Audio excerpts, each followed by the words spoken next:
At 4:07 a.m., my dog's bark woke me up. I came out to see him chasing a barefoot man across the yard, my fiancée right behind him. At 4:07 a.m., Rufus's bark snapped the house awake. It wasn't the lazy woof he used on cats. It had force, the cadence he saved for things that moved wrong. I hit the hallway, reached the living room, and caught the yard under the glare of the motion light. Rufus tore across the grass after a barefoot man who ran like he already knew the turns. 10 long strides ahead, my fiancée in a robe sprinted after them, one hand clutching the fabric, the other out for balance. The scene looked simple for a second. Then it didn't. The side gate should have been shut and loud. It sat tethered open with twine looped neat around the hinge. Not my knot. Not an accident. The slider was open wider than we ever leave it, and the track showed a fresh arc of grit where it had been yanked back. The glass wore a tall palm smear, the kind you get when outside air meets warm interior. None of this felt like panic improvisation. It felt like staging. I whistled the note Rufus can't resist. He skidded, returned hard, and leaned into my shins humming with leftover chase. My fiancé reached the steps breathing fast, and said a stranger had slipped in and bolted when he saw the dog. She said instinct took over. The words were tidy. The yard wasn't. Bare footprints looped toward the south fence, left heel showing a small notch like an old cut. In the neighbor's gravel strip on the other side, a thin crescent of dried blood sat among flattened stones. The runner had tagged something sharp climbing out. A trespasser who thinks only of escape doesn't plan a quiet return. A runner with a tethered gate and a clean route does. Inside, air carried that drained feeling houses get after a window sits open. The guest room screen had a nick that hadn't been there last week when I set a blanket on the dresser. On that dresser, a ring from a damp glass marked the coaster we don't use. The kitchen held 2 rinsed tumblers by the sink, and a drying towel hung wrong, corner pressed to the counter in a way I never leave it. The trash can hit a rideshare receipt wound tight as a seed pod. I teased it open with a fork. Drop off at 3:18 a.m., 2 blocks away, passenger name reduced to an initial and a surname I didn't recognize, but filed away. I checked cameras. The patio lens had been nudged a few degrees toward the herb boxes. The mount sat firm, which meant a hand had guided it, then reseated it. Timeline review gave me empty patio at 2:03, a sliver of robe at the frame edge at 3:09, a tiny flash on the slider at 3:11, and then the yard exploding into light at 4:07 with Rufus launched like a spear. Our doorbell cam doesn't cover the side gate. A person who had adjusted that lens would know. Backtrack logic pointed to the curb where rideshares idle at night. 2 blocks down, the storm drain's usual pile of old filters held one fresh stub with a darker lipstick smear than anything in our bathroom and a tooth notch on the paper. Could be anyone's. Could be hers. People repeat their waiting spots without thinking. Habits create tracks. I walked the alley back with the sky learning blue and checked the planter line. Under the second one, the dirt held a clean rectangle. I slid the pot. A magnetic key box blinked up with a bright scrape on the underside of the lip. Inside, a new key lay quiet. Front door copies all have nicks from years of use. This one did not. I tried it on the side gate. It turned without hesitation. Whoever planned the entry wanted a silent exit and a path back. Evidence always hides in places that feel too small to matter. The guest bath trash had a torn condom wrapper of a brand I don't buy. Expiration still healthy. Tearing pattern sloppy. It could have come from anywhere, thrown in by anyone. But it sat under a fresh liner bag and a soap sleeve, which pinned it to the last few hours. In the laundry basket under the kitchen sink, a hand towel showed a gray smear that lifted into ash when rubbed with a cotton swab. We don't smoke. Guests don't smoke here. The closet released a thin ribbon of cologne that wasn't mine when I shifted a jacket. The small things align faster than people's stories. The yard gave up one more piece before the birds fully took the morning. Wedged at the seam where the fence meets the downspout, a torn strip from a hospital wristband clung to a splinter. The perforation had ripped. The name had been rubbed to blur, but the middle initial remained, and it matched the rideshare receipt. A barefoot runner with a fresh hospital band suggested an ER visit within a day or 2. ERs build records and cameras without asking permission. Records hold timestamps. Timestamps link to footage. Footage turns guesses into lines. Back inside, my fiancée moved plates and filled a mug she didn't drink. She avoided the counter where I lined the bagged items like a desk drawer for a quiet case. The key box, the wristband strip, the wrapper, the receipt. I didn't ask fresh questions. The first hour after a shock never yields anything clean from a direct hit. It only pushes people into rehearsed grooves. Objects don't rehearse. I circled the perimeter again because second passes find what first passes miss.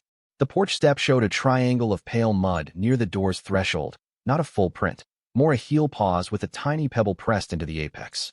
Our gravel runs dark. This pebble was light, like the stuff used in landscaping 2 blocks over closer to the newer builds. It suggested a route, maybe even another yard hop before ours. Practice lives in repetition, and repetition leaves composites of different places on your shoes, or in this case, on the part of your foot that keeps touching ground out of habit. I made a quick inventory of what belonged to a pattern and what belonged to noise. Pattern: gate tether, camera nudge, slider grid arc, new key, hospital band, rideshare drop near a predictable corner. Noise: lipstick on a butt that could be anyone's, a damp ring that could be from last week if I'm careless with memory, cologne that could cling to a jacket from a store if you stand too close to a sample. The balance tipped toward plan, not chaos. I leashed Rufus to keep him from pacing grooves into the floor and walked the block to the corner. The 24-hour bodega clerk knows faces better than names and timelines better than calendars. Cashiers double as historians when they see the same slice of night over and over. The clerk remembered a guy without shoes an hour before dawn, said he bought bottled water, and asked if the store sold bandages. The clerk said no, then pointed him toward the all-night pharmacy. He remembered a woman in a robe standing half a step inside the door like she didn't want bells to ring. She waited for the man to finish paying. The clerk laughed at his own memory because nobody ever comes in at that hour without shoes unless things have already gone wrong. People remember the ridiculous, which is useful when you need a clean anchor. I filed that and went to the all-night pharmacy. Cameras everywhere. Policy says no footage without formal request, but policy falls to a friendly manager if you show the right kind of calm and say you're trying to confirm whether a trespasser is injured and in need of follow-up. The manager couldn't show me anything but confirmed that a man with a torn hospital band had bought liquid bandage and gauze at 3:31 a.m. He paid with cash and kept looking at the door while the receipt printed. The manager liked the dog on my phone's lock screen. People open doors for dogs more than for men with questions. When I got back, I checked the one angle I had ignored. The smart speaker keeps listening for wake words and stores short clips. We never use it much, but it had logged a whisper at 3:12 a.m. when a voice in the kitchen said a phrase close enough to a command to trigger a 5-second capture. The clip was low and muddy, but the device transcribed a fragment that included the initial and last name from the rideshare receipt. It was not a spoken order. It was 2 people talking near the speaker and saying a name out loud. Machines don't know context. They know phonetics. That gave me more than a scene. It gave me a direction. A middle initial and a surname paired with a recent ER visit in our district narrowed fast. An ER check-in from the past 2 nights with that initial surname combination would be in the system, even if the first name pulled as a nickname or an alias. I didn't need to accuse or demand anything. I needed a record and a face. A neighbor 3 houses down has a camera that covers the alley better than ours. He hates raccoons and buys hardware like it's a hobby. People like him archive everything. They also love lending help if it means their security investment becomes useful. I lined the bags on the counter with room between them, took photos with timestamps, and saved them to a fresh folder.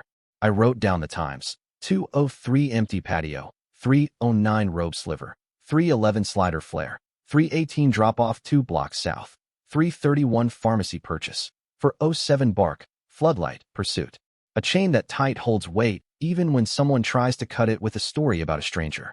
It also sets a clean foundation for a trap that doesn't need yelling. You let the pattern repeat. You remove one variable. You watch who notices. I fed Rufus, who finally relaxed, then slid the magnetic key box back where I found it and locked the side gate with our old key. The new key went into my pocket. If the runner returned, his quiet exit would jam. If anyone adjusted a camera again, my phone would ping. If the pattern had been running for weeks, habits would drag the same feet along the same stones again. The best part of a plan is that it tells you exactly where it wants to go next. All you have to do is let it try. By late morning, Alina's version of events had hardened into something smooth from repetition. She said the man had come in through the alley, that she'd chased him before I woke, that Rufus had done the real work. She left out the tethered gate, the nudged camera, the key box. When I mentioned them casually, she reacted like they were news to her, the sort of news that didn't change her story but required an extra shrug. The way her eyes moved when she heard magnetic key told me she understood exactly how deliberate that detail was, even if she claimed not to. I didn't push. Pushing makes liars careful. Letting them believe you're still assembling the edges keeps them talking. Instead, I walked the neighborhood under the pretense of checking if anyone else saw the guy. Most people didn't answer their doors before coffee, but Mr. Han 2 houses down always watered his front hedge early. His security camera faced the street but caught a sliver of the south alley in its side view. He didn't mind me checking the feed as long as I stayed outside. We scrubbed back to 3:17 a.m. There, in the pale wash from a motion light 2 properties over, a man without shoes moved along the alley's edge toward my place. He carried something tucked under one arm, flat and dark, too big for a wallet, too small for a bag. Seconds later, he slipped into the shadow at my side gate. That alone could have been a random trespasser, but the next frame buried that theory. A minute after the man entered the shadow, Alina stepped into view from our side yard, robe closed, hair loose, head turning like she was checking for lights. She looked toward the alley, then back toward the house, then disappeared the way she came. 2 minutes later, the man reappeared alone and headed toward the street. He was still carrying the flat object. This time, he looked behind him twice before vanishing from frame. The flat object stuck with me. It had the size of a laptop or a thin portfolio. We had nothing missing from the counters or desk drawers. That meant it was his, not ours. It might hold the link between the hospital band and Alina's midnight sprint. If he was carrying it on the way in, he wasn't a thief. He was bringing something. The hospital lead came next. A friend who worked intake owed me for covering a weekend shift last year. I gave her the middle initial, last name, and the rough ER visit window. She checked the database quietly and came back with a match. In row, male, 34, admitted 2 nights ago for a minor laceration to the foot and released the same night. Address, a short-term rental 3 blocks over. That was enough to put movement on the map. I walked past the rental late afternoon. Curtains drawn, mail stuffed into the box, a dark sedan parked 2 streets over that matched the make and color from the hospital parking lot footage my friend had also pulled. The sedan had a parking ticket under the wiper dated the previous morning, about 8 hours before the Barefoot chase in my yard. This guy didn't care about paper trails, which meant he trusted someone to shield him or he thought nobody was looking. That confidence makes people sloppy. When I got back, Alina had gone for a walk. The sink was empty, the coffee mug from earlier gone, and the rideshare receipt I'd left on the counter was missing from the evidence line. That told me she'd checked what I had and possibly destroyed it if she thought I had no copy. She didn't know I'd photographed it from multiple angles. The absence of it in the trash meant she'd taken it out of the house, probably to toss somewhere public. Liars don't like leaving things to chance inside the walls they live in. I went next door to speak with Mrs. Holloway, who spends most nights in her kitchen facing our shared fence. She'd seen a man with no shoes leaning against the fence near my gate around 3 a.m., smoking and glancing toward our slider. She'd assumed he was a contractor friend of mine because Alina had stepped out and spoken to him in a normal tone, not the alarmed voice you use when telling someone to leave. Mrs. Holloway didn't hear what was said, but she noticed that Alina had handed him something small, and he'd slipped it into his pocket before crouching to fiddle with something near the ground. That timing lined up perfectly with the key box being tucked under the planter. The picture was getting cleaner, a known man arriving by rideshare, meeting Alina in the yard, receiving something from her, leaving away back in, and then re-entering hours later. My yard was the venue, not the target. The target was either me, removing me from the house for a while, or using my place for something else entirely. Around sunset, I walked the alley again, this time with purpose. A second neighbor's camera covered the opposite angle of my gate. I offered to cover a month of their internet bill if they could check the 3 to 4 a.m. window. The footage caught what Mr. Hans didn't. The moment the Barefoot man re-entered my yard, he was alone at first. Then, less than a minute later, Alina came out of the slider, not in a robe this time, but in leggings and a hoodie. She handed him a drink. They both glanced toward the camera without reacting. They clearly didn't know it was there. 2 minutes later, Rufus bolted into frame, chasing the man back toward the alley. Alina followed, shouting, but it looked wrong. The gap between them was too consistent, her pace steady rather than frantic. It was theater.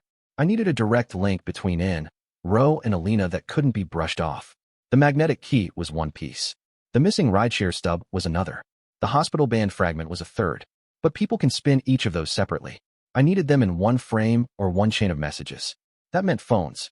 While Alina showered that night, I checked the backup sync on our shared home tablet. She rarely used it, but some people forget that cloud accounts mirror across devices. In her message archive, buried under mundane chatter, I found a thread labeled only in. The last 3 messages, all from the past 48 hours, read like shorthand. 255 alley, 315 gate, 330 store. Each timestamp matched the timeline I'd built. One image in the thread stopped me cold. A photo of my own backyard taken from inside the house, timestamped 2 nights before the hospital visit. Rose stood by the fence, shoes on that time, holding what looked like the same flat, dark object I'd seen on camera. In the corner of the frame, Alina's hand held the phone. I copied the thread to a secure drive and deleted the local file from the tablet so she wouldn't see the sync log.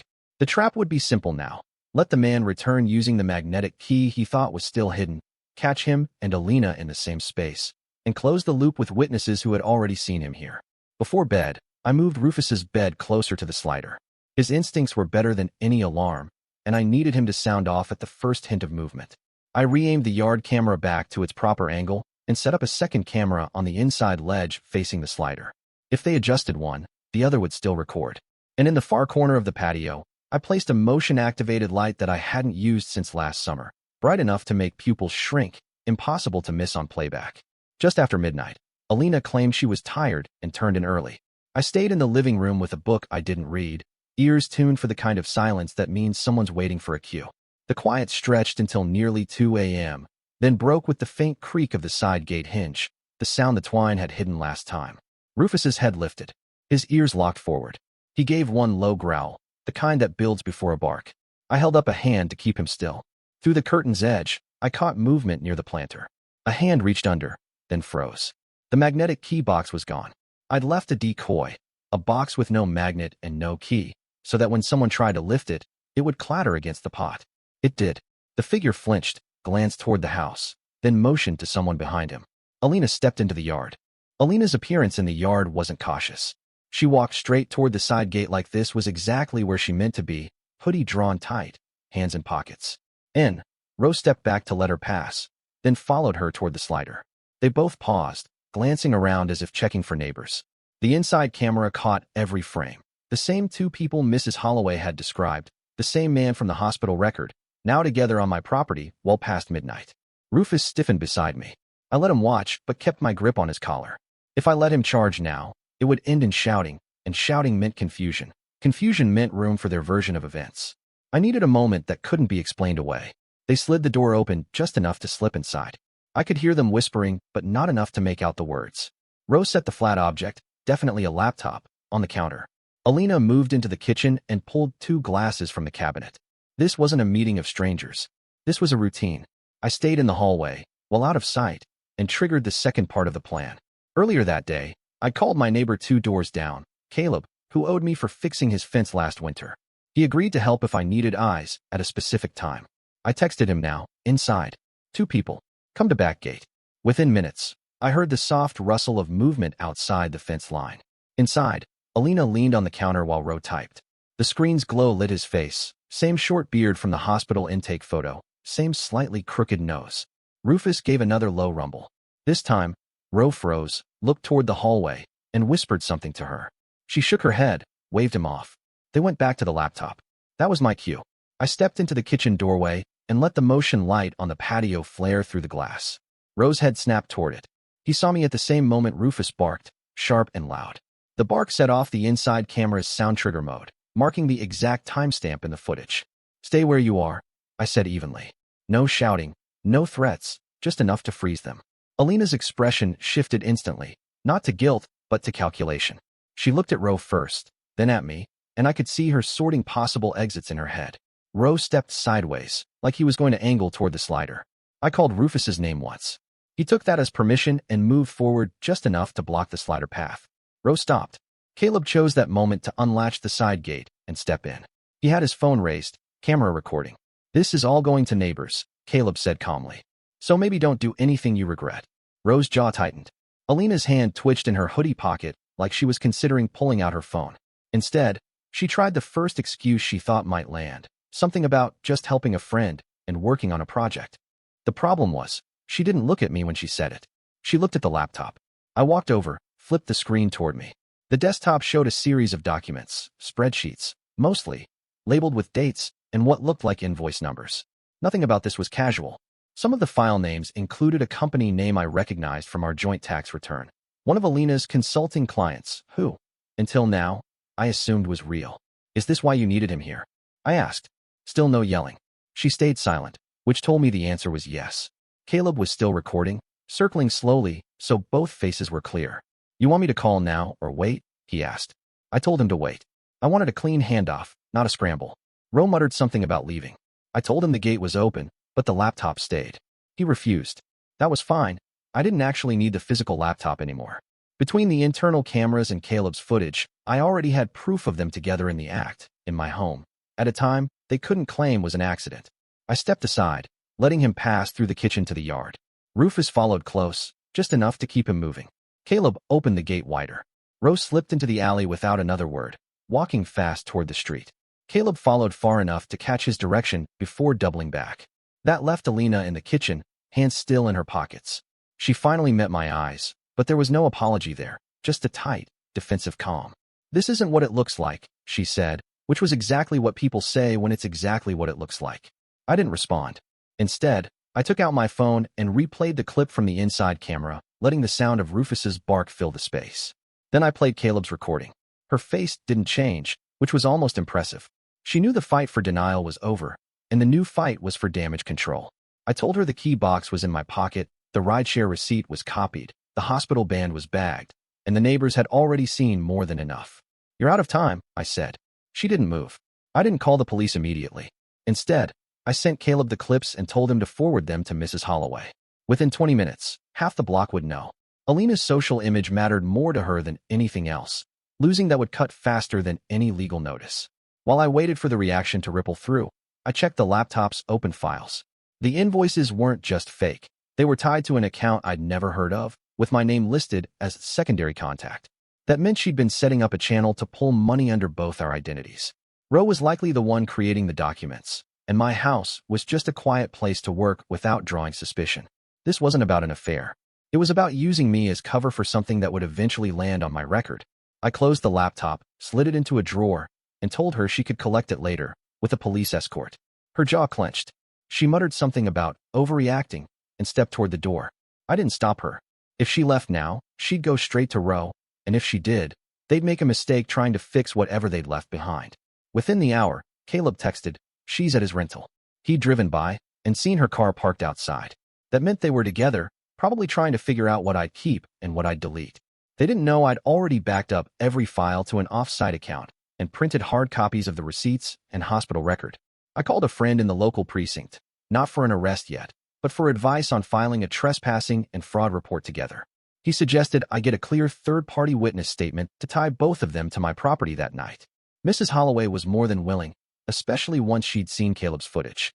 She even mentioned she'd heard the word invoice when Alina spoke to Ro by the fence days earlier. That tied the meeting directly to the fake documents. By dawn, I had a timeline, witnesses, footage from 3 angles, and a digital trail that began at a rideshare drop-off and ended with Ro walking out of my kitchen under Caleb's camera. The pattern wasn't just repetition anymore. It was a closed loop. The next step would turn the loop into a trap they couldn't climb out of. By mid-morning, the block's quiet was deceptive. Alina hadn't returned home. I pictured her at Ro's rental, the two of them bent over the laptop, deciding whether to cut their losses or push back. Either way, I had leverage they couldn't match. I spent the first hour printing physical copies of everything. Timestamps from the camera footage, still frames of them entering together, Caleb's continuous recording, Mrs. Holloway's statement, the rideshare log, and the hospital intake sheet. I made 3 full sets. One went into a safe deposit box. One went into a sealed envelope in Caleb's care. The third stayed with me for the meeting I was about to arrange. That meeting was bait. I texted Alina, "We need to talk before this gets worse." Noon. Here. The goal wasn't to hear her explain. It was to make her think she could still control the damage by showing up. People who believe they can steer a crisis will walk right into a controlled environment. At 11:58, I heard tires on the gravel outside the side gate. Caleb was in place with his phone again, and Mrs. Holloway had a clear view from her kitchen window. Alina came in first, Ro a step behind, laptop bag over his shoulder. I let them into the kitchen and gestured toward the table where the evidence sat in a neat stack. "You've been busy," Ro said, his tone somewhere between amused and nervous. I didn't answer. Instead, I turned the laptop toward him, opened a folder, and double-clicked one of the fake invoice files. "You want to tell me why my name is on these?" He didn't look at Alina, which told me they'd already discussed who would take the heat. "She said you were fine with it," he replied. That was the first real mistake of the day, admitting she had told him my supposed consent. The audio from the inside camera would make that contradiction clear later. Alina tried to pivot. "It's nothing illegal, it's—" "Stop," I said. "We both know it's fraud. And you brought it into my house. The police will see that as intent." Ro's jaw worked. He shifted his weight like he was preparing to leave, but Caleb stepped into the doorway. "You might want to hear him out," Caleb said. Whole neighborhood's already seen you two here. And they'll testify. I laid out the chain. The gate key, the hospital record, the neighbor footage, the internal camera, the witness statements. Every piece tied back to a time, a place, and one or both of them. I let the silence after each point stretch long enough for it to sink in. Then I slid a copy of the report form across the table. This is what I'll be filing this afternoon unless you give me the passwords to every account you've used my name on and sign a statement that you acted without my knowledge or consent. Alina's eyes narrowed.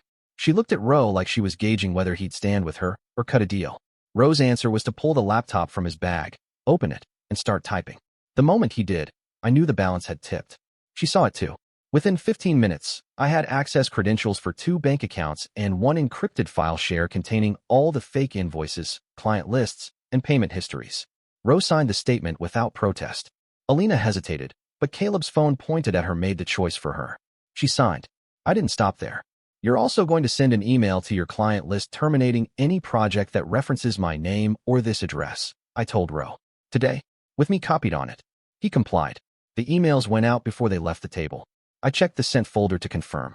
When they stood to go, I reminded them the original footage was backed up in 3 places. If anything happens to me, all of it goes to the police automatically, I said. Neither of them argued. They just left. Within an hour, the accounts they'd given me were frozen. I called the company named on the invoices, explained that my name had been used without permission, and provided copies of the statement and signatures. Their legal department confirmed they'd forward everything to their fraud team. By evening, Alina's car was gone from the driveway for good. Mrs. Holloway told me a moving van showed up at Ro's rental and cleared it out in under an hour. It didn't matter where they went. What mattered was that their access to me was cut clean. The next morning, I filed the trespassing and fraud reports anyway. Not because I needed them arrested, but because I wanted a public record. The officer took one look at the documentation and said it was the cleanest package of evidence he'd seen in months. He assured me the statements would go into the case file immediately. A week later, the company whose name was on the invoices confirmed they'd pressed charges against Ro for fraud and identity misuse. They also notified me that Alina was under review for her role. The detective handling their complaint called to thank me for organizing the evidence so thoroughly. It meant the difference between suspicion and prosecution. The neighborhood didn't need an official update. They'd seen enough to know who had crossed a line. Alina's absence became a quiet fact, her name shorthand for don't trust appearances. Ro's face showed up on a local news site a month later under the headline, 2 charged in multi-property fraud scheme.